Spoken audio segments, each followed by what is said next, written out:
Sakramen ini adalah tanda nyata dan efektif dari rahmat Tuhan yang ditetapkan oleh Kristus dan dipercayakan kepada gereja. Melalui tanda-tanda sakramental ini, Tuhan mencurahkan rahmat-Nya kepada umat-Nya. Ada 7 sakramen dalam gereja Katolik, terbagi menjadi 3 kategori. 1. Sakramen inisiasi. 2. Sakramen penyembuhan. 3. Sakramen pelayanan misi. Dalam iman Katolik, 7 sakramen merupakan tanda nyata dan efektif rahmat Tuhan yang diberikan oleh Kristus kepada gereja untuk menyucikan, menguatkan, menyembuhkan, dan mempersatukan umat beriman dalam kehidupan rohani mereka. Sakramen-sakramen ini terbagi dalam 3 kategori besar, masing-masing memiliki fungsi dan makna spiritual yang khas. 1. Sakramen inisiasi. Sakramen ini adalah pintu gerbang ke dalam kehidupan Kristen. Melalui ketiganya seseorang masuk secara penuh ke dalam gereja Katolik. Sakramen inisiasi melambangkan kelahiran baru, kekuatan rohani dan persekutuan penuh dalam Ekaristi. Sakramen inisiasi terdiri baptisan. Makna, menghapus dosa asal dan menjadikan seseorang anggota resmi gereja. Simbol, air sebagai lambang pembersihan dan hidup baru. Efek rohani, memberikan identitas sebagai anak Allah dan memeteraikan seseorang sebagai milik Kristus. B. Krisma, penguatan. Makna meneguhkan rahmat baptisan dengan karunia Roh Kudus. Simbol, minyak krisma sebagai lambang kekuatan dan penyucian. Efek rohani, menguatkan iman, memberi keberanian menjadi saksi Kristus di dunia. C. Ekaristi. Makna, perjamuan kudus di mana umat menerima tubuh dan darah Kristus. Simbol, roti dan anggur yang dikonsekrasi. Efek rohani, menyatukan lebih dalam dengan Kristus, menyegarkan kehidupan rohani, dan mempersatukan seluruh umat dalam satu tubuh Kristus. 2. Sakramen penyembuhan.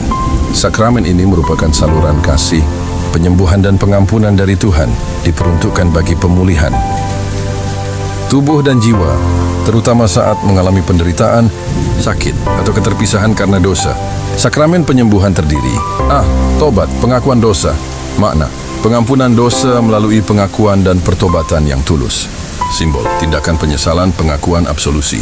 Efek rohani, mengembalikan rahmat yang hilang karena dosa, menyatukan kembali dengan gereja, dan memberi kekuatan untuk melawan dosa. B. Pengurapan orang sakit. Makna, memberi rahmat penguatan dan penyembuhan bagi yang sakit parah atau menjelang ajal. Simbol, minyak suci dan doa imam. Efek rohani, penguatan dalam penderitaan, ampunan dosa jika belum sempat mengaku dosa, kadang juga kesembuhan fisik menurut kehendak Tuhan. 3. Sakramen pelayanan. Sakramen ini mengarah pada pelayanan kepada komunitas umat Allah demi pembangunan tubuh Kristus, yaitu gereja. Sakramen pelayanan terdiri A. Imamat.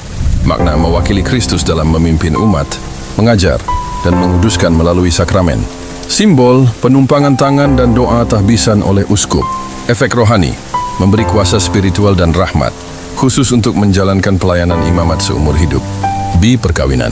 Makna persatuan sakral antara satu pria dan satu wanita sebagai tanda kasih Kristus dan gereja. Simbol, pernyataan janji setia di hadapan Tuhan.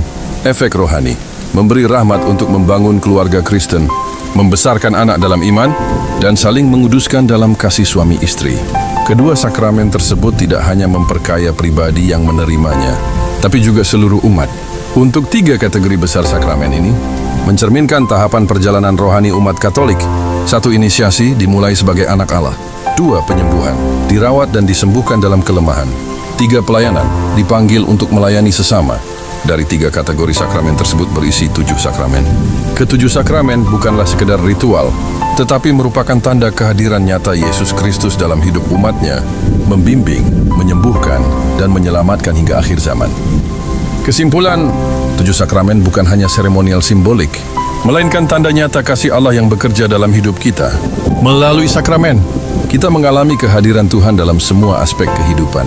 Sejak kita lahir baptisan, tumbuh krisma, diberi makan rohani, ekaristi, disembuhkan, tobat dan pengurapan, dipanggil untuk melayani, imamat, dan membangun keluarga, perkawinan. Jika video ini memberi pencerahan bagi Anda, silakan klik like, subscribe, dan bagikan ke sesama umat. Mari kita sebarkan terang iman bersama. Tuhan memberkati. Terima kasih.